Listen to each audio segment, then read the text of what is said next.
আল্লাহ তাআলা বলেছেন আত্মহত্যা করবা না, হারাম। যে ব্যক্তি আত্মহত্যা করে তার জানাজা কোন আলেম তার জানাজা পড়াবে না।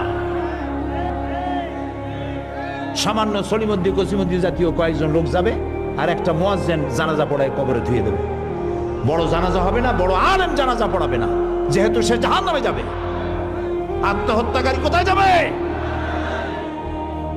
কিন্তু এই যুবক পোলাপানগুলি ওরা তো বোঝে নাই, ওদেরকে বুঝানো হয়েছে যে তোমরা যদি এই কামটা করো একেবারে বেহেশত তো যাবাই, মরার সাথে সাথে আল্লাহর সামনে গিয়ে হাজির হয়ে যাবে।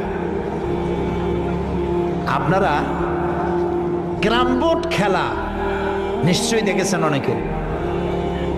আর ভাই কইতে লজ্জা কি, আমিও তো খেলছি ছোটবেলায় ক্যারাম বোর্ড খেলা। এটা কি কোনো গুনাহ নাকি? আমিও খেলছি।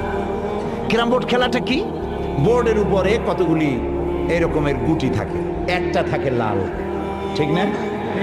এখন বোর্ডের উপরে এই গুটিটা আমি মারতেছি, সামনে আর একটা গুটি, কিন্তু সামনের গুটিটা আমার মূল টার্গেট না। এই গুটিকে ওটাকে হিট করবে, সে ধাক্কা খাইয়া মারবে লালটাকে, লালটা পড়ে যাবে পকেটে। কিন্তু যে লালটা পকেটে পড়লো ওই বেচারা জানলো না যে আসলে মূল ধাক্কাটা কে মারছিল। কাজী এই যে যুবক পোলাপানগুলি ইসলামের জন্য জীবন দিতে, জীবন দেওয়া সহজ ব্যাপার না। কত বড় নেশা, পাগল বানায় এদেরকে। মরবার জন্য এসেছে, মরবে সে। একজনে নাকি মোষ খুব বড় ছিল, হাত দিয়ে মোষ এরকম উঁচা করিয়া তারপরে মদ খাইতেছে বহুত কষ্ট করে। তারপরে লোকেরা বললো, তো তুমি এত কষ্ট করে মদ খাইতেছো কেন, হাত দিয়ে মোষ এত উঁচা করিয়া?